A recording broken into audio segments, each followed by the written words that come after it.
Kirk Gibson. You know the name. You know the home run. In a year that has been so improbable, the impossible has happened. But when a swing so improbable turns a man into a legend, some of the details get lost.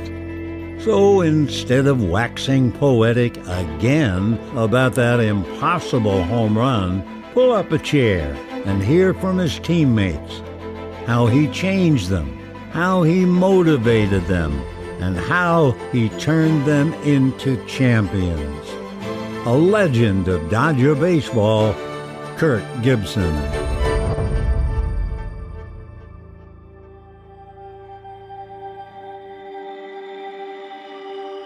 Well, the first time I really remember meeting Kirk was at spring training. He signed kind of late, kind of fell into our laps. Certainly didn't expect it, but it happened just before spring training. So first time we met him was down in Vero Beach.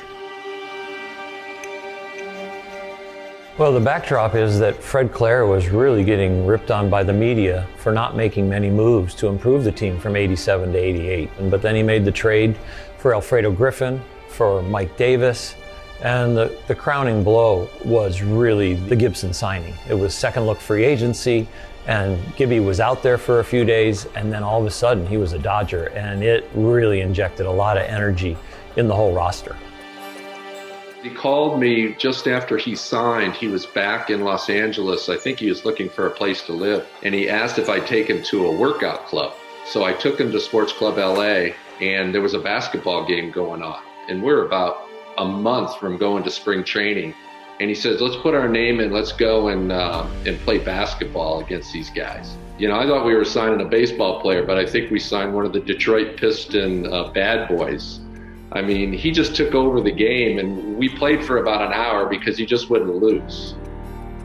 We all knew that he was a really good athlete, and he had a lot of fire in him, and that's, I think, one thing that attracted Fred Clare to attaining Gibson was because of his competitive nature.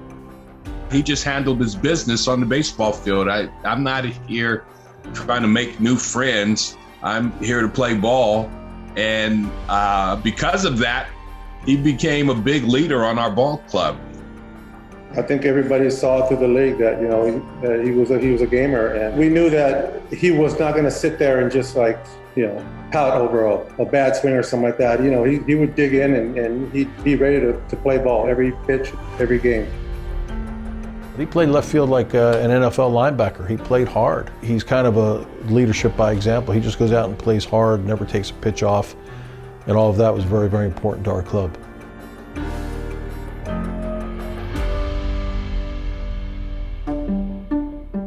The eye black incident was quite a day. Kirk was doing his running on the left field line, and when he came back, some fans and players were laughing at him, and there happened to be a black streak on his head, and that set him off. I know Kirk Gibson wanted to hurt somebody that day.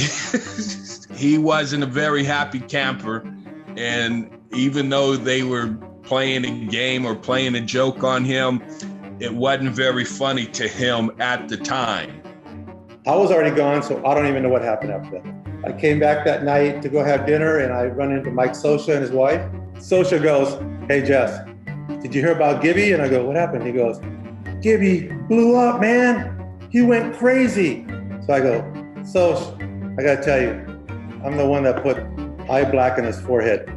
And he went berserk, started laughing. He goes, "Oh man, he's gonna freaking kill you tomorrow." I just told Jesse, I said, Jesse, he might kill you. You gotta be careful. And it really didn't get solved until the next day. Tommy did a great job talking to him, calming him down, bringing him into the clubhouse.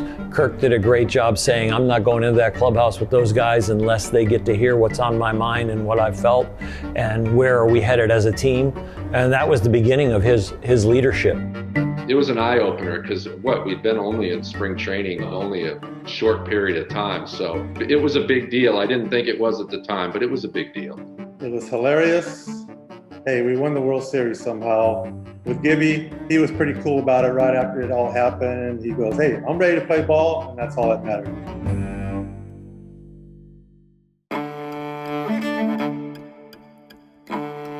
I think that the 88 team doesn't happen without him. I don't think my streak happens without him. What he brought on a daily basis as an example in the locker room, he changed the priority list, I think.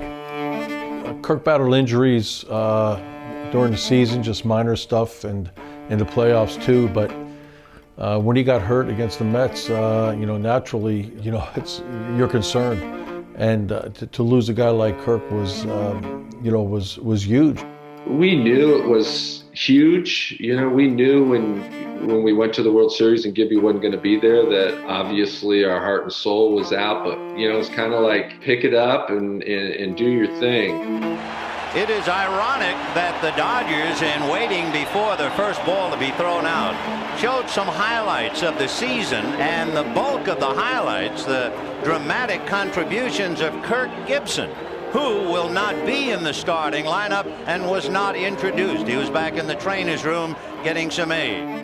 I happened to be in the training room. He was on the table, and all I was doing was picking up towels off the floor, and we had Vince Scully come over the loudspeaker and saying that we'll be without the services of Kirk Gibson tonight. And the minute he heard that, he just told me, "Go get my uniform." So I did. I went and got his uniform, brought it back to him, and kind of the next was history. Well, I made the first out of that inning, so I'm sitting back there and I'm just, a little upset that I didn't get a better at-bat. And then I kind of see this shadow move past me. I didn't really even notice he was on the bench. And all of a sudden, I just see the number 23, and I go, where is he going? And look who's coming up. When he came rolling out of that dugout, man, the stadium erupted. If you had to be there, the whole stadium erupted. And I guarantee you he tapped into that energy that they were giving him. And then, you can't even imagine that you hit the ball out of the ballpark. High fly ball into right field. She is gone.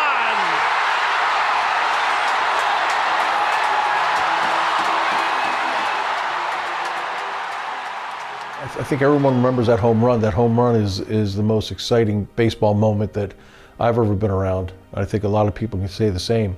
But really, when you think of Kirk and what he meant for our team, it's the little things that he did. The way he never took a pitch off, the way he broke up a double play, the way he took an extra base, the way he played left field.